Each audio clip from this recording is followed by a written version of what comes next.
Emotional right now. It's the last episode of Business Express for 2019. Lagos, how are you doing? I am Rotus. Please you're welcome.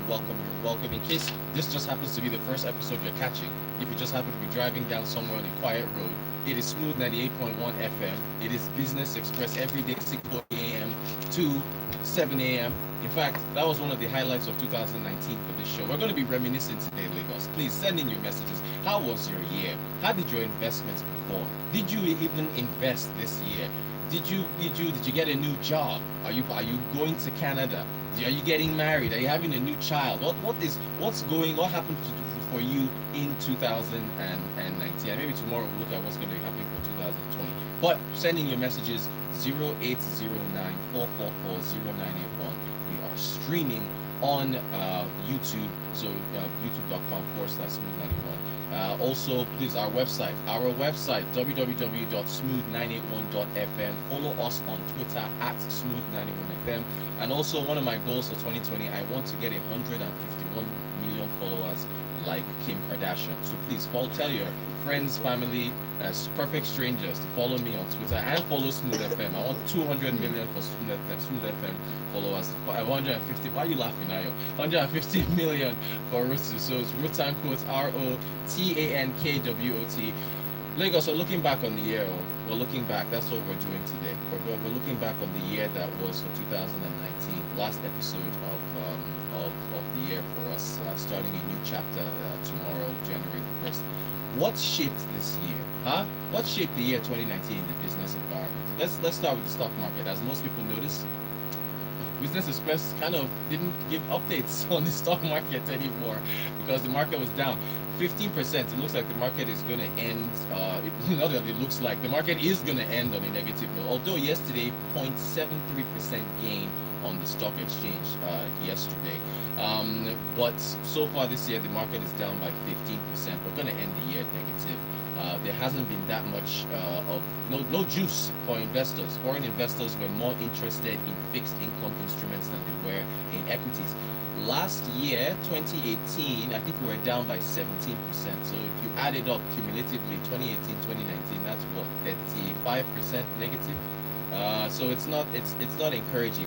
Now you go back to 2017. Please tell people when you go out today or tomorrow in your New Year's celebrations, or if you're in any environment where everybody's talking about the Nigerian stock market, remind people that in 2017, Nigeria's stock market returned 42%. We were the third best performing stock market on planet Earth. It was, look, what was better? Turkey was number 2. I think Turkey was 50-something percent. Argentina was a mind-blowing 72%. If you had put $1 million in Argentina stock market, you get 1.7 million back at the end of the year. That was just mad, though, as the Malians like to say. Anybody go to the concert yesterday? I hope there was no safety issues. There were. There were some safety issues. So what do you expect? In fact, speaking of partying, I forgot to mention this yesterday. Quillox is actually reopened on Friday. I understand that they came to some kind of agreement with the Lagos government, and so they were reopened. And I understand that, although, does anyone want to calculate how much money they lost between the 22nd of December when they were closed down to the 27th when they were reopened? That was right before Christmas. But anyway, it's New Year's, and I saw some people partying there. Hopefully they'll be making their money over the New Year's period. What characterized this year? Elections. It was the elections. Everybody can remember the election. Lagos, did you vote? Did you all vote? Speaking of elections, let me even use this to rant. There are 5.9 million registered voters in Lagos, and barely 1 million voted this year in the governorship elections. Lagos, we gotta do better. Everybody, you don't wait until election time to get your PVCs. Get your PVCs now and be prepared. So elections characterized the year, and because of that, a lot of people said that since we had elections, the country moved slowly. If you notice, if you look back on 2019 as far as government policies, it seemed like everything was happening towards the end of the year. Yeah, let's look at the deals. What are the big deals that were signed this year after the election? So of course, President Buhari, congratulations to him. He won his second 4-year term, so he's going to be taking us into the future, into 2020 and beyond. His next term ends 2023. I think if I'm scratching my head now, it was July, was it not, when Nigeria announced that big 25,000 megawatt deal with Siemens, the German company. Remember, he had a meeting with Angela Merkel, the Chancellor of Germany, the leader of Germany, in was it October, September of 2018.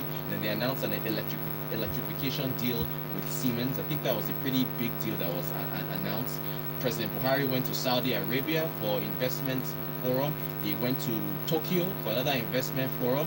He went to Russia for another investment forum. Russia called all the big African leaders together.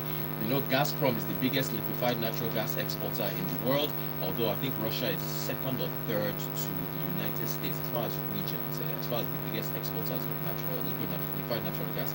I think they're third or so. But Russia wants to export to a lot of African countries, and so they called us together, a number of African leaders. There was that big Russia-African summit. Remember that? So President Buhari, if you look at back on the year, he traveled a lot. But did we get any deals? Did we get any deals out of the president's visits? Those are one of the things you look at looking back on the year. What else happened this year? Okay, we didn't get anything out of the Tokyo Forum. I remember Ghana got a deal for, was it Honda or Toyota, to build a new a plant in Ghana. We haven't really gotten any one of those yet. Why? Because of the issues with steel.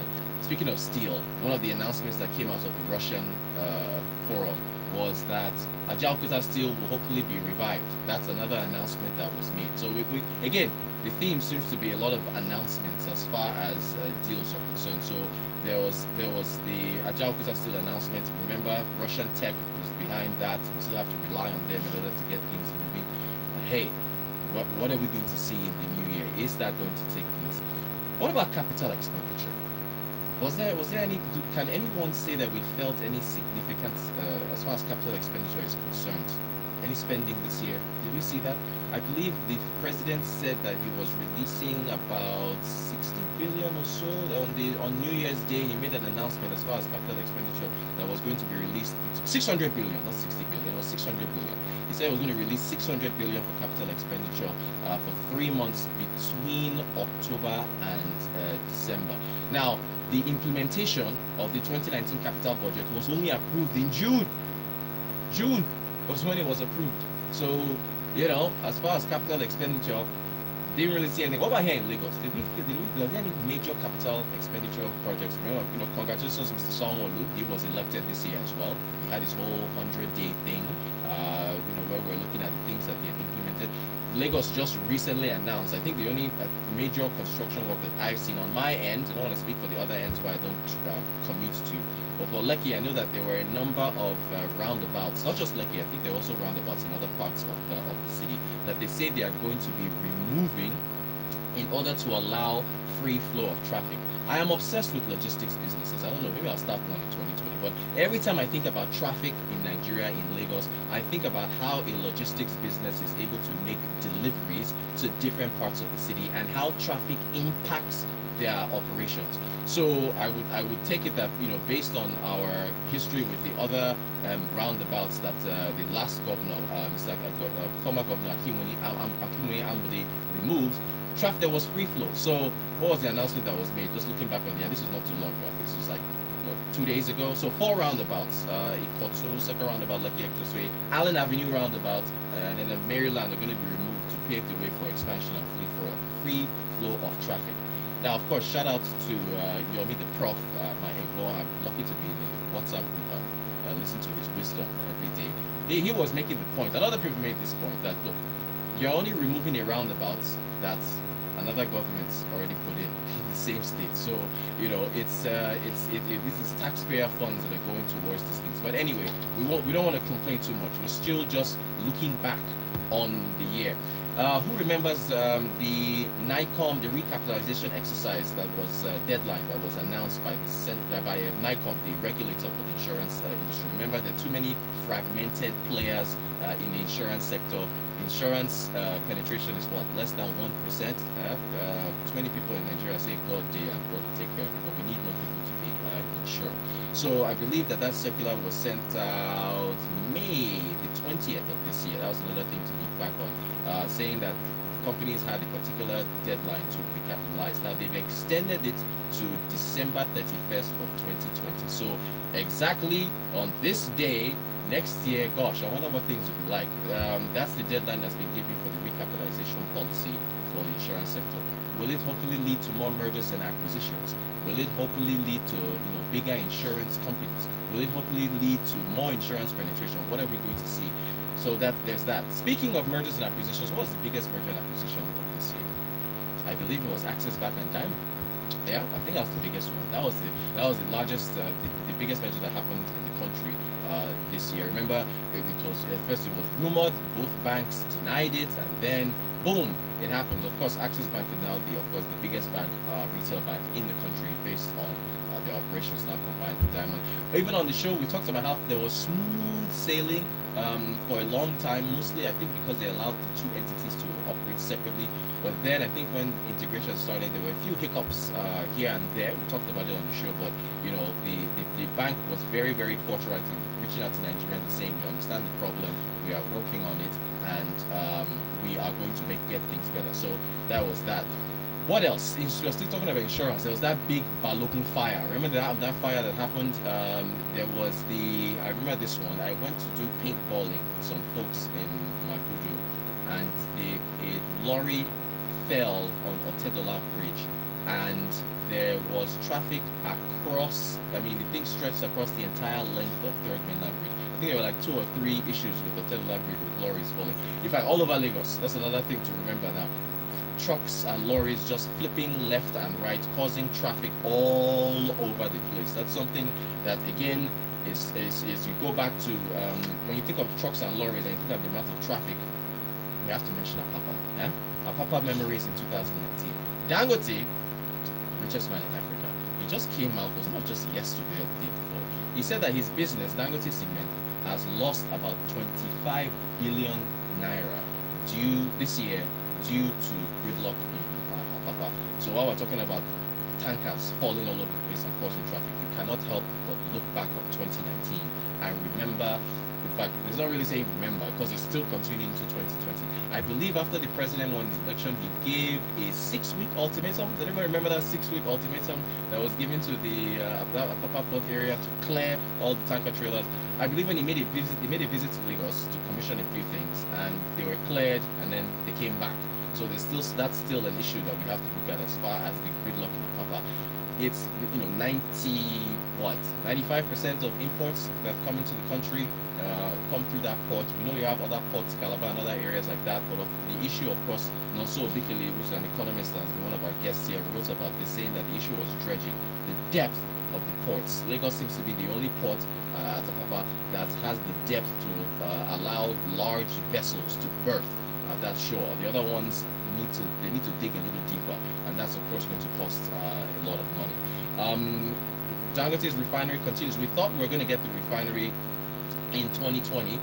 Construction of his new refinery continues. That's of course has been delayed. I believe it was this year that he said something about rain delaying the construction of his refinery, and we've been saying that Lagos State, Nigeria as a whole, should not be having construction activities held up because of rain, right? It just shouldn't happen in a mega city in a country like this. Rain should not be holding down construction. But we're still waiting for the refinery to come on board, maybe 2021. We're a year closer to that, I think. Although some analysts say that they're expecting that to come aboard in 2022. So that's another thing. There was the number of huge items that were installed at his refinery. What else happened this year? The central bank's major push to promote domestic production of rice and other items. I believe cumulatively from the Anchor Borrowers program to the number of interventions, there's been about 200 billion that's been pumped into rice production.